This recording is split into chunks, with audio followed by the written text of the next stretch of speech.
வணக்கம். மனதில் நினைத்த காரியத்திலே எண்ணத்தின் காரிய தடங்கல்கள் உங்களுக்கு இருக்கா?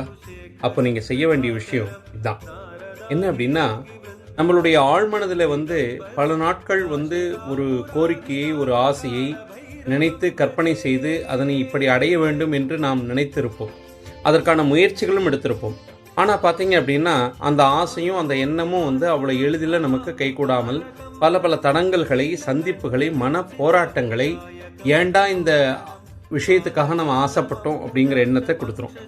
இந்த விதமான விஷயங்கள் எல்லாமே ஜோதிடத்தில் சொல்லப்போனோம் அப்படின்னா, சனி மற்றும் ராகு, செவ்வாய், கேது இவர்களுடைய காரிய தடங்களுக்கான காரணிகளாக இவர்கள் இருக்காங்க.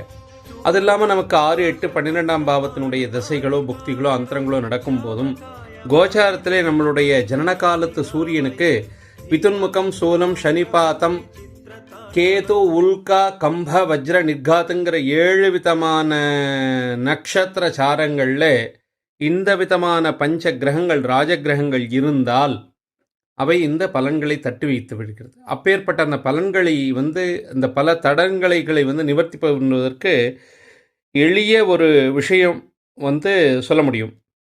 இது ஒரு தாந்திரிகமான பரிகாரம்.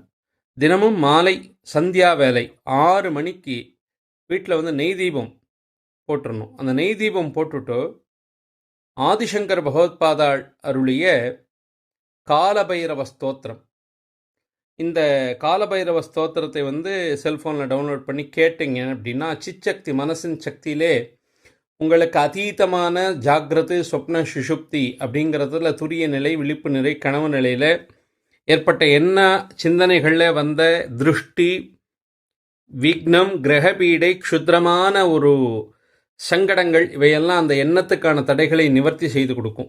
இந்த காலபைரவருடைய அஷ்டகத்தை தீபம், நெய் தீபம் ஏற்றி வீட்டிலேயே தினசரி 21 நாள் தொடர்ந்து அந்த ஒரே நேரத்தில் ஏற்று தீபத்தை தரிசனம் செய்து அந்த பாராயணம் செய்து கேட்க வர வேண்டும்.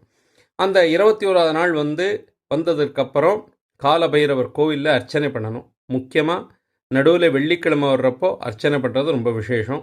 அப்படிப்பட்ட ஒரு அதீதமான விஷயம் மனசினுடைய சிச்சக்திகளை, சங்கல்பங்கள், விகல்பங்களில் ஏற்படக்கூடிய தோஷங்களை நிவர்த்தி செய்து நீங்கள் எண்ணிய காரியத்தை கைகூட வைக்கும். நிச்சயம் உங்களுடைய எண்ணங்கள் ஈடேறும் என்று சொல்கிறோம். ஹர நம பார்வதி பதையே, ஹர மகாதேவ.